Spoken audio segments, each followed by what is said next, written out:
Il pensait arrêter un camion banal, rempli de ciment et de briques, un convoi de plus sur une route poussiéreuse du Sahel. Quand les scellés ont sauté, les agents ont découvert des fûts de cyanure, des explosifs et des médicaments contrefaits, un arsenal caché au milieu des sacs de matériaux. Sous la houlette d'Ibrahim Traoré, ce contrôle frontalier s'est mué en ligne de faille, révélant à quel point le Burkina Faso tenait à un fil. Que signifie vraiment cette interception pour l'avenir d'un pays décidé à survivre par ses propres forces ? Le pays entre alors dans une zone de tension où chaque décision compte, car cette saisie ne représente qu'un fragment d'un réseau plus vaste que les autorités commençaient à peine à entrevoir. La promesse implicite qui émerge de cette affaire tient en une idée simple. Comprendre la mécanique du danger permet d'en anticiper les secousses. Pour la population, l'enjeu immédiat se cristallise autour d'un bénéfice clair. Protéger durablement des vies menacées par des cargaisons capables de frapper des quartiers entiers sans avertissement. Mais cette sécurité n'a de sens que si elle s'inscrit dans une stratégie cohérente, une trajectoire où les frontières, les institutions et les communautés se renforcent mutuellement. Les premières heures qui suivent la découverte actionnent rapidement une question que personne ne peut ignorer. Si un seul camion contenait autant de potentiels destructeurs, combien d'autres ont déjà traversé avant lui ? C'est ce doute, ce filament de risque suspendu au-dessus du pays qui devient le moteur du récit. Et si ce convoi n'était qu'un signal précoce d'un système invisible encore intact ? Deux éléments chiffrés, révélés dès les premières inspections, ont immédiatement modifié l'interprétation du convoi. Plus de 100 tonnes de cargaison déclarées, mais une densité anormale impossible à expliquer par du simple ciment. Cette incohérence, relevée en quelques minutes, a ouvert une brèche qui allait faire surgir la véritable ampleur du réseau.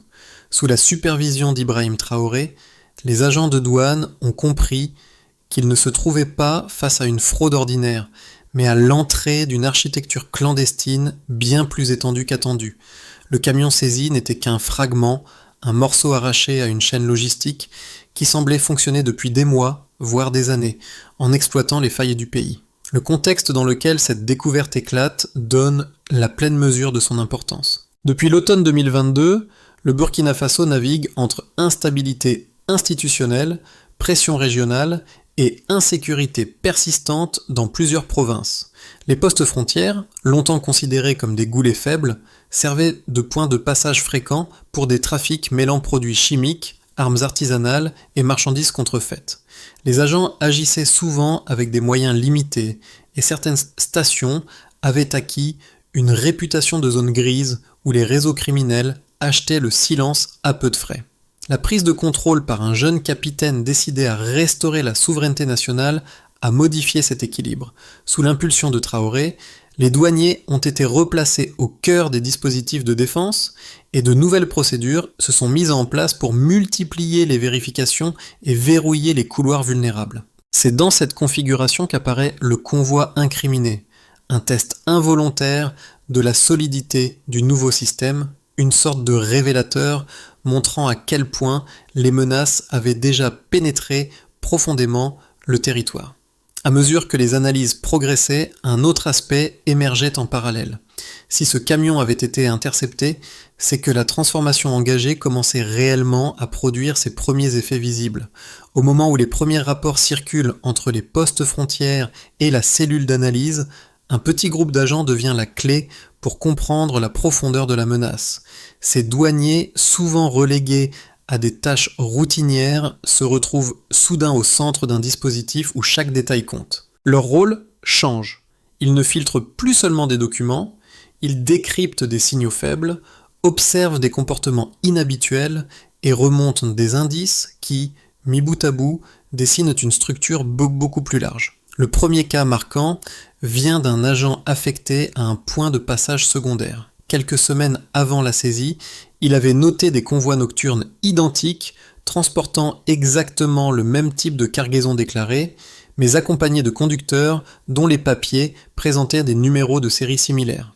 Rien n'était assez solide pour justifier une interception, mais ces anomalies isolées prennent soudain un autre sens lorsque les fûts scellés du camion saisi sont ouverts. Le second cas émerge d'un poste situé plus à l'est, où une équipe mobile avait déjà signalé l'odeur métallique inhabituelle émanant d'un chargement pourtant classé comme matériau inoffensif. À l'époque, le rapport avait été classé comme observation sans suite, faute d'éléments tangibles.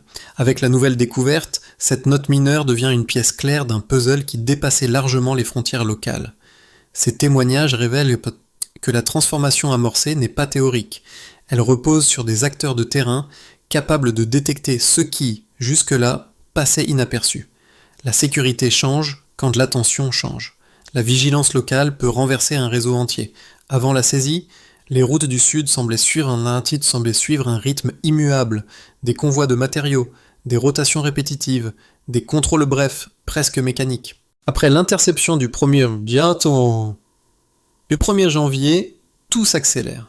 La découverte des fûts scellés fait éclater la routine. Les équipes se dispersent. Les postes frontières se verrouillent. Les communications se densifient. Sous l'impulsion d'Ibrahim Traoré, chaque point vulnérable devient une priorité immédiate. Le premier déclencheur survient dans les 30 minutes qui suivent l'ouverture du camion. Les agents repèrent des résidus chimiques sur les parois internes, confirmant que la marchandise n'est pas isolée, mais intégrée à une chaîne logistique précise. Des clichés sont envoyés aux équipes d'analyse.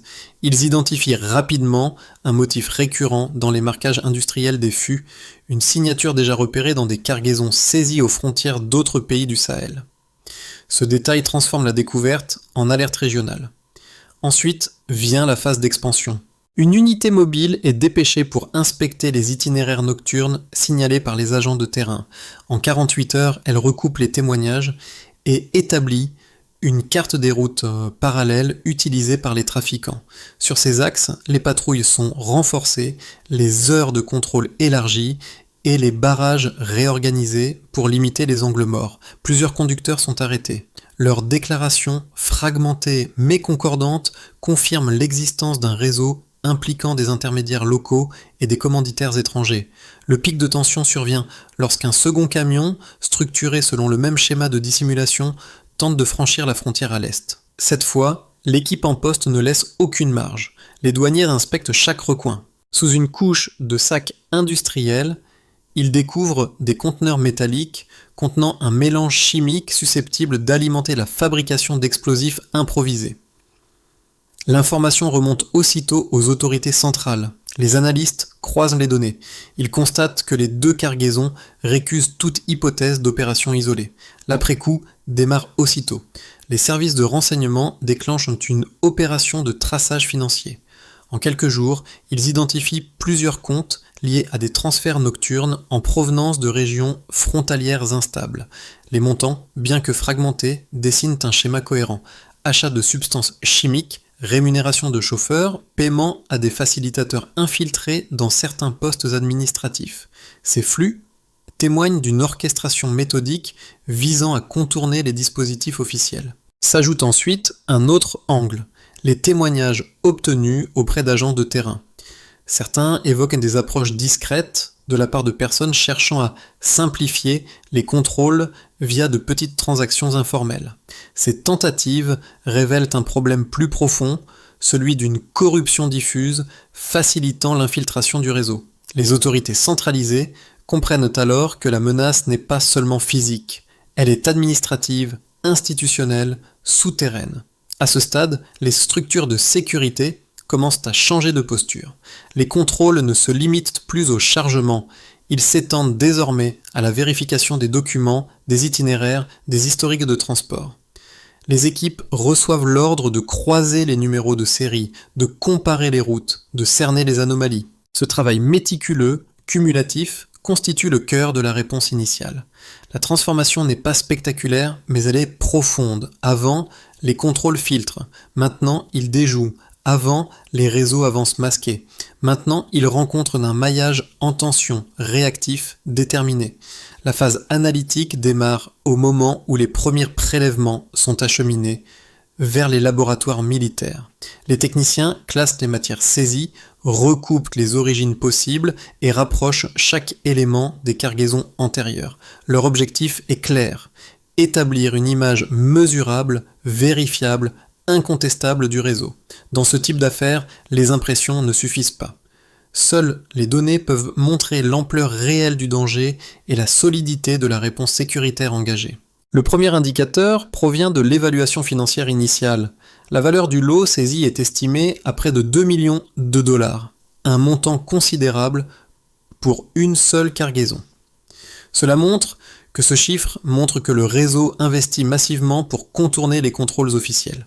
Cette estimation ne reflète pas seulement le coût des produits, mais aussi l'infrastructure humaine et logistique mobilisée pour les acheminer jusqu'à la frontière. Les analystes notent que la sophistication du camouflage, couche de ciment, décalage des poids, faux documents, suggère une opération intégrée, conçue pour réduire les risques à chaque étape. Le deuxième indicateur majeur concerne la fréquence des passages. Les équipes croisent les données satellitaires, les relevés de poste et les registres de transport. Elles découvrent que des cargaisons similaires ont franchi la frontière plus de 20 fois au cours des 12 derniers mois. Cela montre que ce volume prouve qu'un système stable fonctionnait avant la restructuration des contrôles. Ce n'est plus un flux aléatoire. C'est une cadence régulière organisée pour exploiter les heures nocturnes, les points de contrôle sous-dotés et les itinéraires secondaires. La répétition révèle la maturité du réseau, capable d'opérer en série sans attirer l'attention pendant une longue période. Le troisième indicateur découle de l'analyse des substances saisies en Tamesil.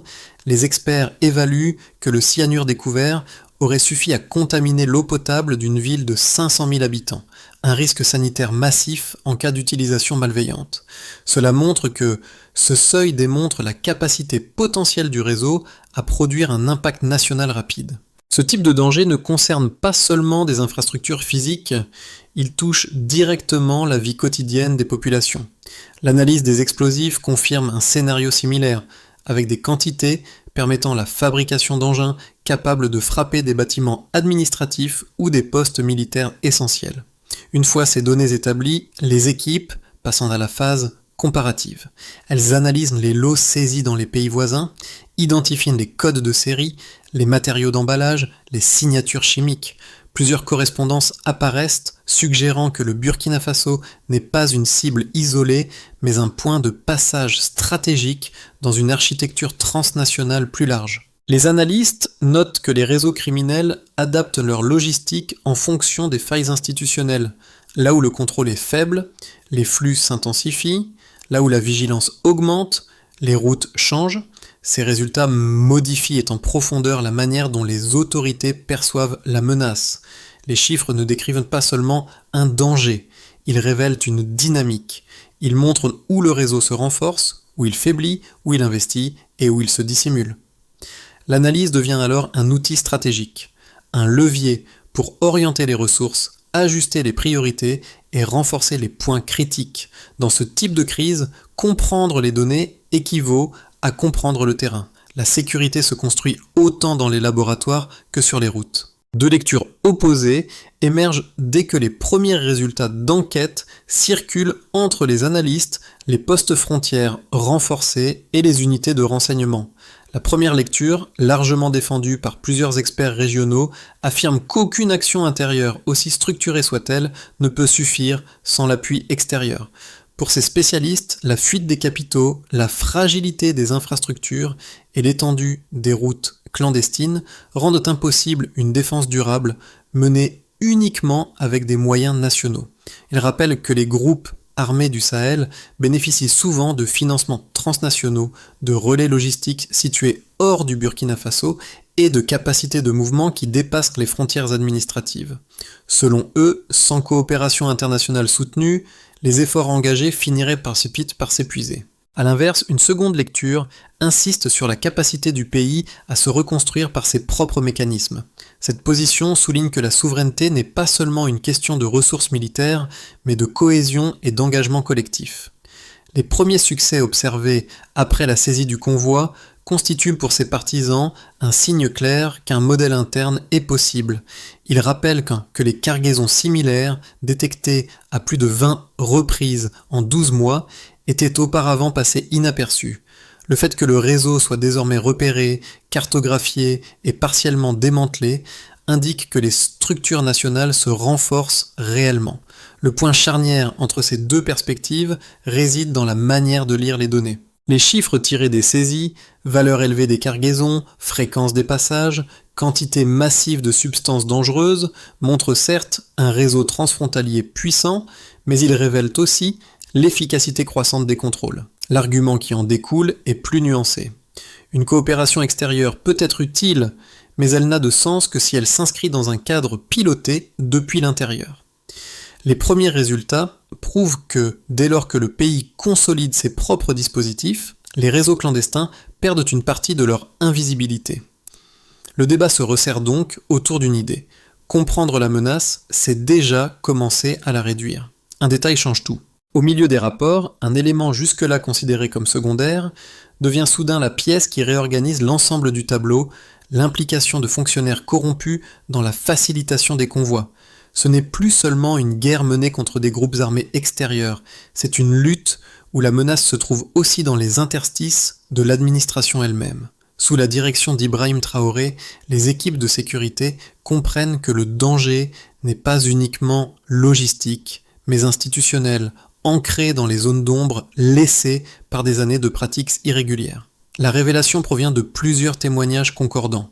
Certains chauffeurs mentionnent des paiements nocturnes effectués pour accélérer les contrôles. D'autres décrivent des passages routiniers où la conformité des documents semblait secondaire tant que certains agents étaient présents. Une fois mis en parallèle, ces fragments dessinent une réalité plus inquiétante. Les réseaux criminels ne se contentaient pas de contourner le système, ils s'y insinuaient. Cette prise de conscience rebat les cartes. Ce qui semblait être un succès tactique devient un diagnostic stratégique. Le pays ne doit pas seulement fermer des routes, il doit assainir les structures qui filtrent ces routes. La menace avance quand l'État laisse des fissures. Les conséquences de la saisie ne se limitent en pays pas à une victoire ponctuelle. Elle se déploie dans 4 cercles successifs, chacune révélant une couche différente de l'impact réel sur le pays. Cette structuration permet de comprendre comment un simple convoi peut réorienter des dynamiques entières, de la vie quotidienne jusqu'aux équilibres géopolitiques. Sous l'effet des mesures lancées depuis l'opération et consolidées sous l'impulsion d'Ibrahim Traoré, ces effets s'observent simultanément, parfois même en cascade. Le premier cercle concerne la sécurité intérieure. La découverte d'un réseau ayant fait passer plus de 20 convois en 12 mois modifie radicalement la perception des risques. Alors qu'on imaginait des infiltrations sporadiques, les chiffres démontrent une activité systémique. Cette révélation pousse les autorités à moderniser immédiatement les dispositifs de surveillance, à renforcer la formation des douaniers et à étendre les opérations nocturnes. L'opinion publique, longtemps résignée, retrouve une forme de confiance. La transparence autour des saisies, jusque-là rares, contribue à restaurer la crédibilité institutionnelle. Les citoyens comprennent que la menace n'est pas abstraite. Elle était déjà entrée dans le pays, et le contrôle renforcé est ce qui l'a stoppée. Le deuxième cercle touche à l'économie nationale, notamment au secteur vulnérable au trafic. Les saisies évaluées à près de 2 millions de dollars. 2 millions de dollars pour un seul chargement montrent l'ampleur financière d'un marché criminel prospère. La répression de ces flux provoque un assèchement brutal des revenus criminels, mais expose aussi l'existence de circuits parallèles qui interféraient avec le commerce légitime. Les contrôles plus stricts ralentissent temporairement certaines chaînes logistiques, mais ils stimulent parallèlement une réorganisation interne basée sur la traçabilité et la conformité. Les entreprises locales, jusque-là fragiles face aux importations illégales, bénéficient d'un environnement plus clair où les marchandises contrefaites régressent. Le troisième cercle concerne la cohésion sociale. Les populations rurales, souvent premières victimes des trafics et des violences qui en découlent, voient dans l'intervention un signal fort. Leurs territoires ne sont plus laissés à eux-mêmes. Les jeunes, particulièrement touchés par le manque d'opportunités, interprètent la mobilisation de l'État comme un appel à l'engagement. Le risque sanitaire révélé par le cyanure, suffisant pour contaminer l'eau de 500 000 habitants, provoque un électrochoc. Les communautés comprennent que la menace n'était pas abstraite, mais capable de frapper au cœur de la vie quotidienne. Cette prise de conscience nourrit une vigilance nouvelle, traduite par des signalements plus fréquents et une participation accrue aux contrôles locaux. Enfin, le quatrième cercle concerne la dimension régionale. Les correspondances entre les cargaisons burkinabées et celles saisies dans plusieurs pays du Sahel indiquent un réseau transnational en pleine recomposition. L'opération menée sous la supervision d'Ibrahim Traoré oblige les pays voisins à reconsidérer leurs propres dispositifs, révélant des failles communes et la nécessité d'échanges plus systématiques. Ce changement crée un effet d'entraînement. Les frontières ne sont plus vues comme des lignes isolées, mais comme des maillons d'un ensemble interdépendant. Le Burkina Faso, longtemps considéré comme une zone vulnérable, commence à être perçu comme un acteur capable de détecter et d'interrompre des chaînes logistiques complexes. À mesure que les effets de la saisie se diffusent dans tout le pays, les analystes commencent à projeter l'évolution possible de la situation au cours des 6 à 12 prochains mois. 3 trajectoires se dessinent, chacune dépendant du degré de consolidation des réformes internes, de la capacité institutionnelle à absorber la pression et de l'évolution des réseaux criminels. Ces scénarios ne prétendent pas anticiper l'avenir avec certitude. Ils offrent un cadre pour comprendre les leviers qui détermineront la stabilité du pays. D'abord, scénario de base, l'autonomie consolidée. Dans cette perspective, les réformes engagées se maintiennent, même si elles progressent de manière inégale selon les régions. Les postes frontières restent sous vigilance renforcée, la coopération entre douaniers, militaires et autorités locales s'intensifie, et les unités d'analyse améliorent leur capacité à détecter les flux suspects. Les réseaux criminels s'adaptent, mais leur marge de manœuvre se réduit.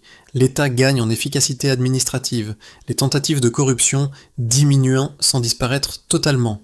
Les populations perçoivent un progrès visible, même si les tensions sécuritaires persistent dans certaines zones rurales. Ensuite, scénario optimiste, un modèle de résilience régionale. Dans le meilleur des cas, les actions engagées génèrent un effet d'entraînement. Le Burkina Faso accroît sa capacité d'interception, les communautés locales s'impliquent davantage et les pays voisins adoptent un partage d'informations plus structuré. Les routes clandestines se fragmentent. La cohésion sociale se renforce grâce à des réformes économiques mieux ciblées, ouvrant des alternatives professionnelles pour les jeunes. Les trafics perdent du terrain et la visibilité institutionnelle augmente. Le pays devient un point de référence pour la gestion autonome des menaces transfrontalières dans le Sahel. Enfin, scénario sombre, l'escalade et l'isolement. Si les réformes s'essoufflent ou se heurtent à des résistances internes, le réseau criminel pourrait reprendre de la vigueur. Une intensification des attaques ciblant les infrastructures critiques est possible.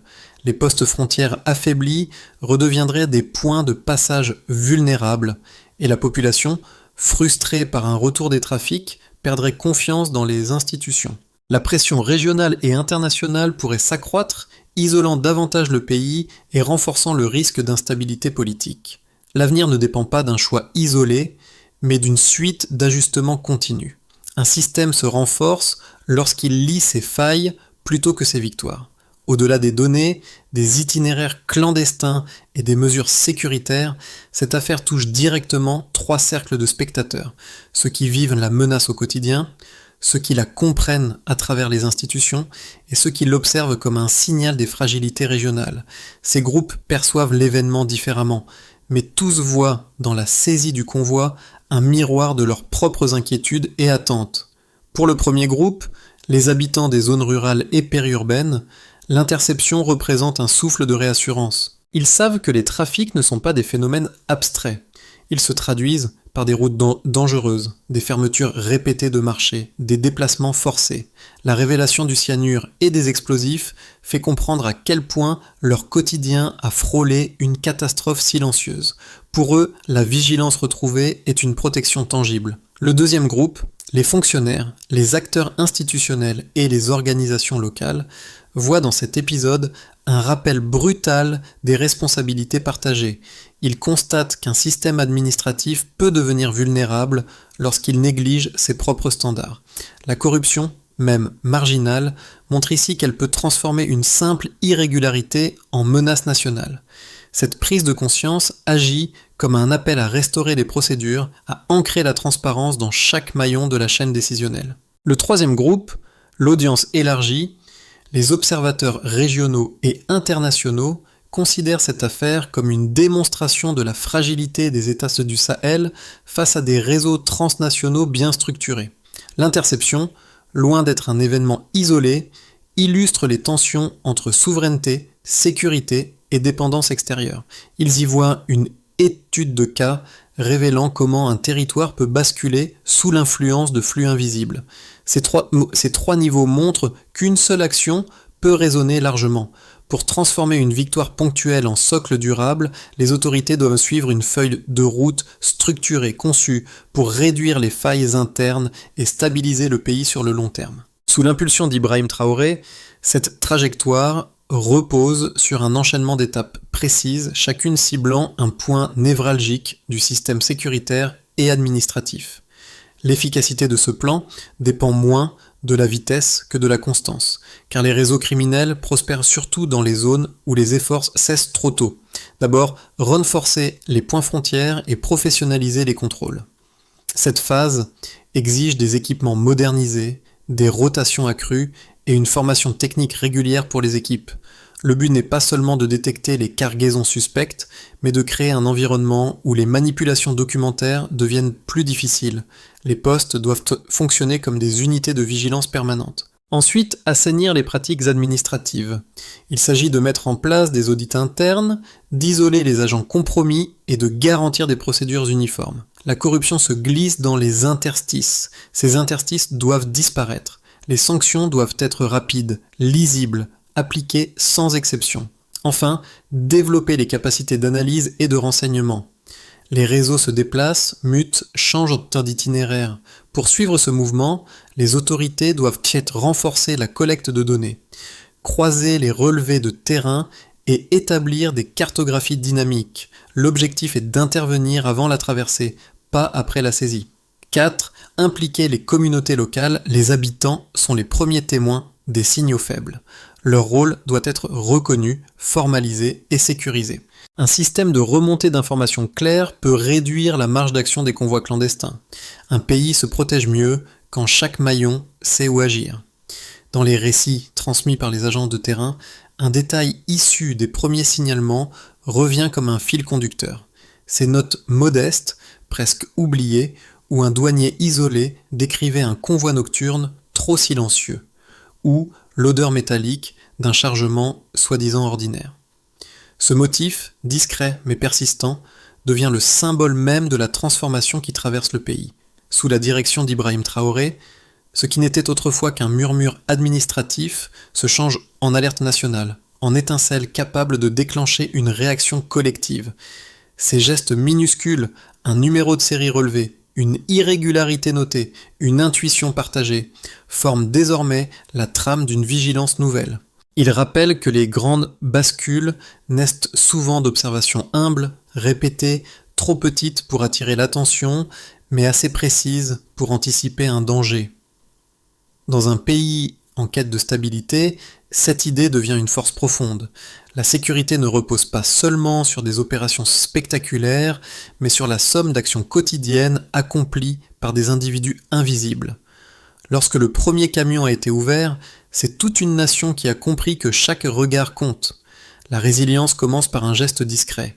L'histoire de cette saisie ne s'achève pas avec la neutralisation d'un convoi. Elle continue dans les postes frontières réorganisés, dans les équipes de terrain qui apprennent à reconnaître les signaux faibles, dans les communautés qui comprennent désormais que leur rôle dépasse la simple observation. Chaque élément du pays a été confronté à une vérité simple. La sécurité n'est jamais acquise, elle se construit pas à pas, souvent dans l'ombre, loin des projecteurs. Dans le contexte du Sahel, où les menaces évoluent à une vitesse imprévisible, cette dynamique collective devient une ressource essentielle. Elle montre qu'un territoire peut résister lorsque chacun, du fonctionnaire au citoyen, assume une part de vigilance.